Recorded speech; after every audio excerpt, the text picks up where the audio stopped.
అందరికీ నమస్కారం. యూపీఎస్సీ స్వయం కృషికి స్వాగతం. ఈరోజు మనం యూ క్యాన్ సిరీస్లో ఎపిసోడ్ నెంబర్ 5 డిస్కస్ చేద్దాం. వీడియోలోకి వెళ్ళే ముందు ఈ వీడియో చేయడానికి మేము పెట్టిన ఎఫర్ట్స్ కనుక మీకు నచ్చినట్టయితే దయచేసి లైక్ చేయండి, షేర్ చేయండి, అలాగే ఈ ఛానల్కి సబ్స్క్రైబ్ చేసుకోండి. వీడియోలోకి వెళ్ళే ముందు యూపీఎస్సీ స్వయం కృషి కుటుంబంలో అందరికీ దీపావళి శుభాకాంక్షలు. ఇక ఫస్ట్ వీడియో విషయానికి వస్తే, India's first fully solar powered zoo in a first of its kind initiative in a country. Bannerghatta biological park is all set to host India's first solar powered zoo. మనందరికీ తెలుసు బనర్ఘట్ట నేషనల్ పార్క్ అనేది కర్ణాటకలో ఉంది. So ఈ బనర్ఘట్ట national park లో ఒక అంతర్గత భాగమే ఈ బనర్ఘట్ట బయోలాజికల్ పార్క్ బీబీపీ. ఇక ఈ సోలార్ పవర్డ్ జూ అనేది 2026 మార్చ్లో సీఎం ఆఫ్ కర్ణాటక ఇనాగ్రేట్ చేస్తారని మనకు ఇన్ఫర్మేషన్ ఉంది. So it will soon run entirely on renewable energy generated with in the park. The captive solar plant with a capacity of 1 megawatt was set up to meet its solar power needs. So ఇక్కడ మనం గమనించినట్టయితే the capacity అనేది చాలా important. 1 megawatt కెపాసిటీతో solar plant పెడుతున్నారు. So పార్క్కి సంబంధించిన అన్ని అవసరాలు, విద్యుత్ అవసరాలు కూడా ఈ 1 మెగావాట్ సోలార్ ప్లాంట్తో వాళ్ళు మీట్ అవుతారు. సో మనం గుర్తుపెట్టుకోవాల్సింది ఏంటంటే, యూపీఎస్సీ పాయింట్ ఆఫ్ వ్యూలో బనర్ఘట్ట నేషనల్ పార్క్ ఎక్కడుంది, బనర్ఘట్ట బయాలజికల్ పార్క్ ఎక్కడుంది, దానికి సంబంధించిన సిగ్నిఫికెన్స్ ఏంటి. ఈ బనర్ఘట్ట బయోలాజికల్ పార్క్ అనేది బనర్ఘట్ట నేషనల్ పార్క్ లో ఒక అంతర్గత భాగము. ఇది బెంగళూరులో లొకేట్ అయ్యింది. దీనికి సంబంధించి నేషనల్ పార్క్ స్టేటస్ అనేది 1974 లో ఇవ్వడం జరిగింది.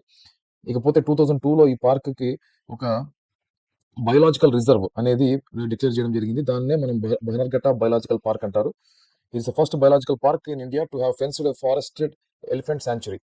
So fenced forested elephant sanctuary ఉన్న first biological park in India వచ్చేసి Bannerghatta biological park. In 2006 India's first butterfly enclosure was inaugurated at Bannerghatta national park.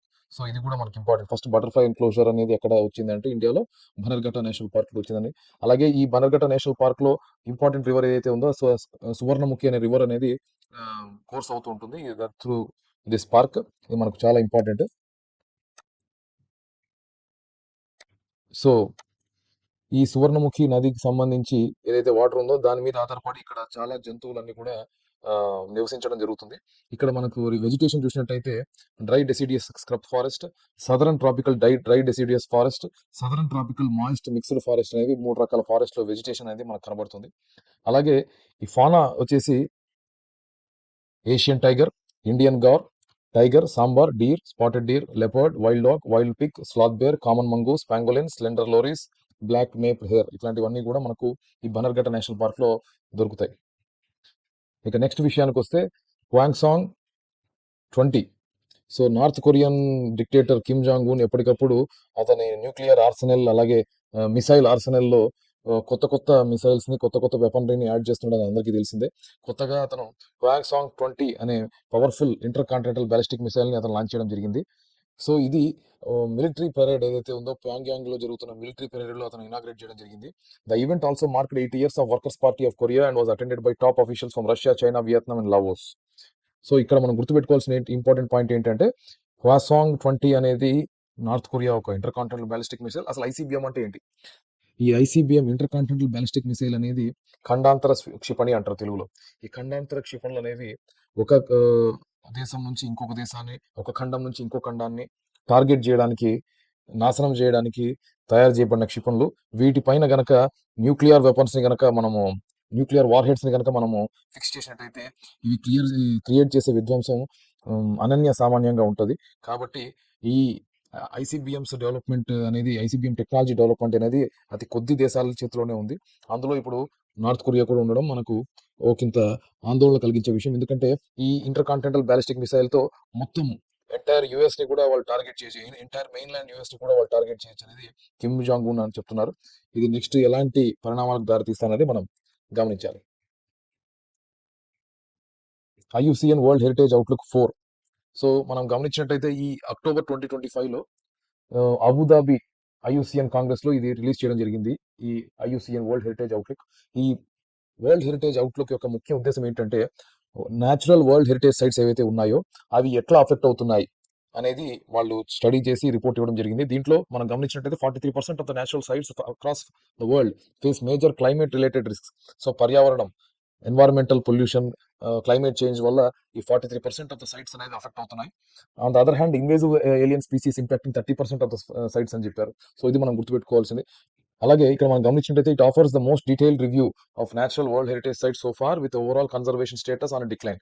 So conservation status అనేది తిరోగమనంలో ఉందనేది మనం గమనించాలి. ఇక్కడ మనం యూపీఎస్సీ పాయింట్ ఆఫ్ వ్యూలో గుర్తుపెట్టుకోవాల్సింది ఏంటంటే India's natural world heritage sites ఏవేవి అని ఎప్పుడెప్పుడు వాటికి రికగ్నిషన్ వచ్చింది మనం గుర్తుపెట్టుకోవాలి. ఫస్ట్ వచ్చేసి కాజీరంగా నేషనల్ పార్క్ అస్సాం 1985లో, అలాగే కియోలాడియో ఘానా నేషనల్ పార్క్ రాజస్థాన్ 1985లో, అలాగే Manas Wild Life Sanctuary Assam 1985లో, అలాగే Nanda Devi National Park and Valley of Flowers 1988 and 2005లో, సుందర్బాన్స్ నేషనల్ పార్క్ వెస్ట్ బెంగాల్ 1987లో, వెస్టర్న్ ఘాట్స్ మహారాష్ట్ర, గోవా, కర్ణాటక, తమిళనాడు అండ్ కేరళ 2012లో, ఈ Great Himalaya National Park Himachal Pradesh 2014లో.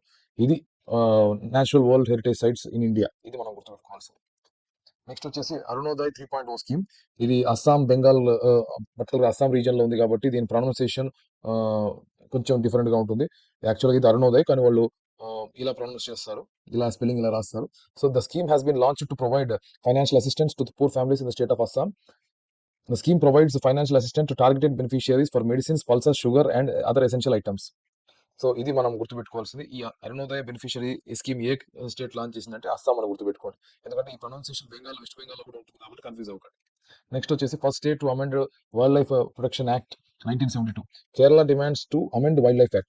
Kerala has become the first state to amend the Wildlife Protection Act 1972. The state assembly passed this amendment bill with aim to reducing the increasing incidence of human-wildlife conflict. To address the increasing conflicts between human and wildlife in the state, this amendment aims to simplify the process of controlled culling of wild animals that pose severe threat to human life and agriculture.